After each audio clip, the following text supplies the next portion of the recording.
just got to 199 and we're so excited. I wanted to talk about my origin story. I wanted to talk about all of my struggles with weight. I have a whole script here. We have no idea what we're going to say because I just can't read.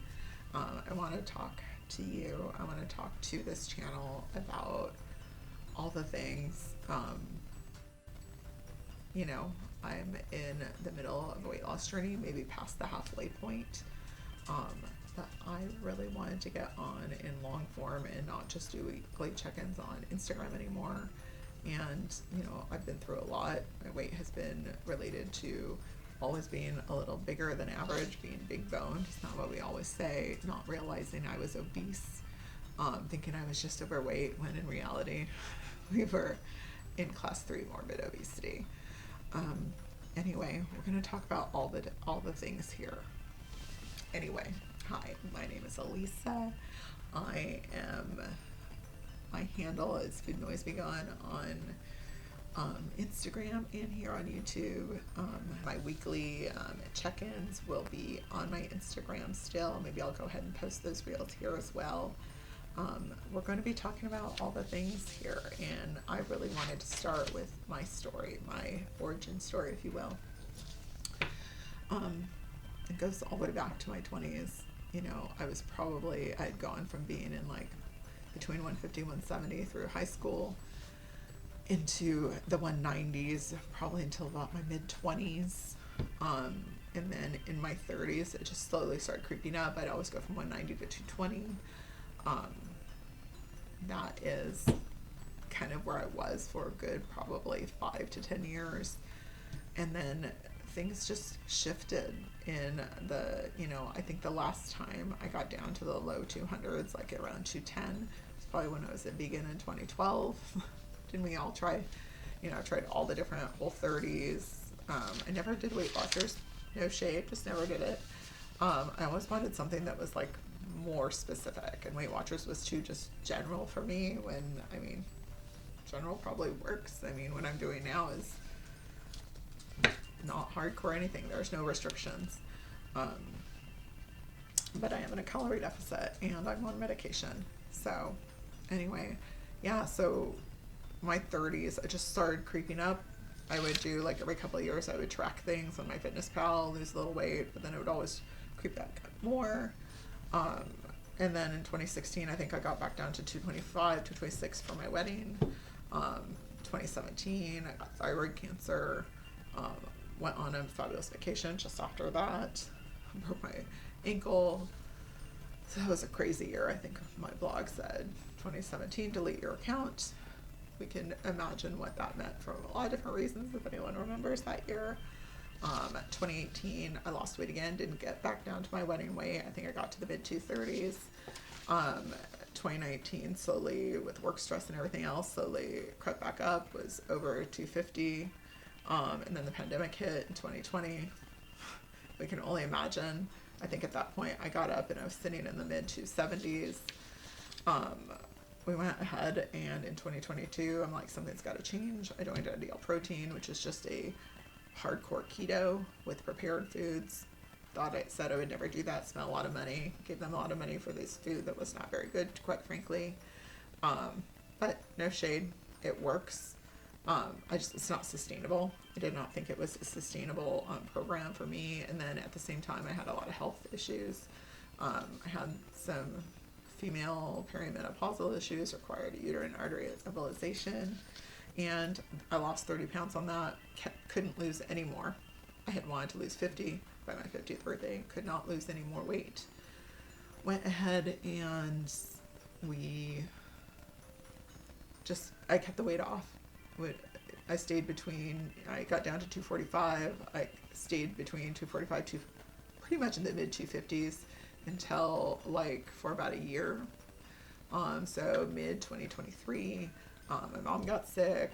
There was a lot of stress there. I found out I had a lung nodule that had been changing, and we were hoping we were going to be able to stop surveilling it, but because it was changing, there were some concerns. But it was just still monitor it, but with some concern, get a thoracic surgeon just in case. So we basically had gotten down to the mid 250s again from having gone up. down in 2024 when I joined this program that was basically a hard cut. I thought it was great because they didn't count calories. It was just like a super basic meat, 5 ounces of meat, 5 ounces of berries, 5 ounces of vegetables. You know, like, don't worry about it, but you can only do it for 60 days. Should have been a sign, I think. Gave them a lot of money for a super basic diet. I did actually punch it into my Fitness Pal a couple times, and it's like basically 800 to 900 calories a day, which they're like, you cannot exercise on this. Well, no kidding. If you're eating under 1,000 calories a day, and you will lose weight in 60 days, but you cannot do it for more than 60 days, and you cannot do exercise because you literally are not fueling yourself enough to do any more than that. Anyway, I think it's just the equivalent of like a weightlifter's hard cut. And again, you will lose weight. It's not something that's sustainable. It's not.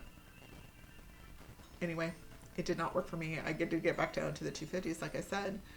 But if you notice, I'd said 245. Now the lowest we could get was 250.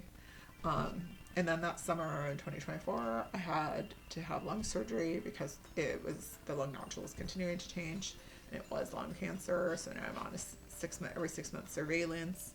Got good margins, but what happened after the lung surgery is I continued to gain weight even while that was happening. Like, because I think I was around 260 at surgery time.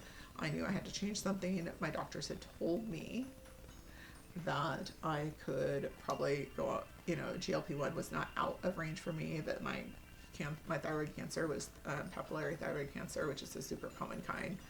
It's like the basic bitch of thyroid cancer. That was not the concern with GLP-1 medication, so there's nothing stopping me from being on a GLP-1 medication from a thyroid perspective. So I was considering it. I was like, I knew I was like 260. I was slowly gaining weight. I'm like, did all the research. By November of that year, I decided I was going to sign up. I was going to go. I got my insurance at the time covered it for the first few months. I knew that if for some reason my insurance wasn't going to cover it, I decided I was going to do it anyway because something had to change. I was not able to sustain any sort of weight loss program for more than 20 or 30 pounds. And then I always ended up gaining weight back and gaining more than I started with. So that was not feasible. But by the end of 2024, even after I decided to start the medication, I was not going to be able to start it until after my colonoscopy. My doctors had all approved me starting the medication. I'd found a provider. They'd had my doctors send in the approval, but I needed to wait until after my colonoscopy, which I did. So that means I was going to start till February. But for my birthday, I made an appointment with a weight loss coach that I saw on Instagram. I will link them here. Mel is great. She's just really easy to talk to. We have a very aligned perspective on things. She has been through it. We come from a similar background as professionally, so it just made sense. I did that for about a month, starting mid-January when this episode will drop. Will be the 1 year anniversary. I did that for a month. I lost about 6 pounds, 6.5 pounds before starting the medication in February. So, habits matter. Eating deficit matters. The medication is an added tool. And what it did is it gave me the space, it gave me the sustainability to overcome what my body just could not sustain for more than like a few months.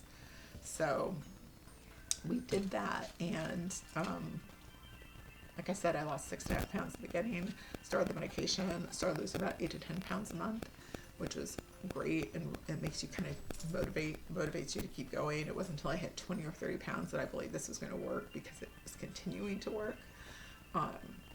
And then I took my first DEXA scan in June. I recommend that everybody starts off, go get a DEXA, find one. There, you can usually find one for about $50. Sometimes they run up to $100. I get mine for $50. I do them every quarter now, starting in June. Pay attention to your visceral plaque, your actual body fat. The lean mass doesn't mean muscle, it just means not fat. So you want to keep an eye on that. You want to minimize any lean mass loss, but you will get smaller. So you just need to keep an eye on everything. Minimize any muscle mass loss, but most important to keep increasing keep reducing your amount of body fat. And that's why I think it's really important to do the DEXA scan, and I would encourage anyone that can to go ahead and do that. They're far more accurate than any scale, BIA, body impedance scale that you'll find. DEXA is just literally takes it it's like a low radiation x-ray of your body mass. So I would definitely do it. It is the gold standard for body composition. And I'm a data girl, so I love the data. I even went more recently and I'll do a episode later. I did a metabolic, so I found out my resting metabolic rate. I'll probably do that again in a few months, because as you lose weight, your metabolism will generally reduce. As you get smaller, you need less calories, but that's why you want to increase activity. Those are discussions for a future episode. Anyway, kind of back to habits and everything. We started, in addition to the medication, I would say about a month after I started the medication, what we did is we first started just really honing in on diet and macros. Then we said, let's do one physical thing like 3 times a week. And then about by March, April, we added 5,000 steps a day. If you see my steps, they definitely have a curve up. And then by summer, I hit 10,000 steps a day. And then I injured myself right after my first DEXA scan. Funny, because then I could see between my 2 DEXA scans what the 2 knee injuries across the summer did to my legs. They're a little lopsided. Anyway, the activity definitely helped. It was really just walking is the activity we did until we got into the fall. At that point, because I'd injured my knee twice at that point, I had to build back up to the 10,000 steps. Each time I did PT, I kind of hovered around 8,000 steps for a while consistently and tried to hit 10,000 as much as I could. Got through PT on the advice of my coach again, and I will link them in the show notes. She recommended Pilates. Pilates was, I think, originally constructed to help with recovery. So that really kind of started and then eventually took the place of the PT that I was doing. I still do it. I do it once weekly, private sessions. Highly recommend. I will post them as well. I live in the Pacific Northwest. I might add a Pure Barre in after I get back from vacation. Anyway, it's just I slowly add things in. I started after PT stopped. I started doing the gym twice a week. To do some very light strength training, just kind of getting used to going to the gym for that purpose. Now I go when it's too dark or rainy to walk, and then 3 days a week. I now, starting with the new year, I went from 2 days a week, and now I do a more structured program, 3 days a week, legs and 2 arm days. So that's what we're doing. We're trying to get to the point with like arms where I have enough grip strength and back strength and whatnot and core strength. What with that and the Pilates to do a pull-up, if that is speaks to the longevity goal, which is what we're really after here. And anyway, I don't know if I talked too much about it, but like what the GLP medication has really done is it has allowed me to have the space to make better choices. As a result, I've stayed on the really low dose since February. I stayed on all the way through November. I stayed on 2.5. But it started in August, about, my steps were really challenged. And I think I started snacking more and my weight slowed. So it wasn't like I was snacking a lot. I was only snacking on healthy things, but calories are calories and you need to be in a deficit. I was still in a deficit, but there was just I'm someone who tracks. My coach likes tracking. It gives us the data. So it gives us some grounding. So I went ahead and by the end of November, I reached out to my doctor and said, can we consider increasing to 5? They were like, of course. They all along had said it. Whenever I want to increase, I can. They agreed. It made sense. It wasn't like my weight loss had stopped. It just kind of was getting to be a shallow slope. And I was like, it was really just, I needed a little more support from the medication to just continue to feel like we were doing the right thing. So yeah, I increased to 5. I've been on 5. It's been great. I've been able to dial in my steps. I've been able to dial in my diet super tight. And with that, I reached 199 this morning. So I think it's worked. We're down over 80 pounds, almost 90 pounds in total, over 80 pounds since I started the GLP-1. So, next stop is just being overweight at 185. Anyway, my goal weight is 150. I hope to achieve that in the next year. I want to get to body composition between 25 and 30%. And, I want to be able to achieve that pull-up. I'm heading out to Hawaii for my birthday when this drops. I want to, I love photography. I want to be able to do all the things, whether it's hiking, whether it's, shooting a show, whatever that is. Yeah. And, this channel is not going to be about selling you anything. It's not going to be about promoting some telehealth, although, I will share who I support, including my doctors and providers. I buy name brand medication. I will always recommend talking to your doctor, whatever your issues are. I will talk about my progress and my health. I'm like super excited to, my A1C is really good right now. I was in the pre-diabetic range. I'm hoping to get off my blood pressure medication completely. My thyroid medication will go down simply because I will be smaller. We expect that when I hit about 185.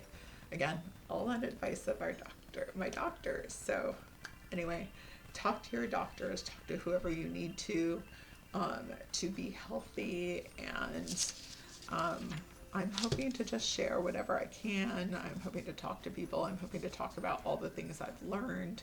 I'm hoping to point you in the directions of all the people I think are great advocates and great information sources. So I'll be sharing that here as well.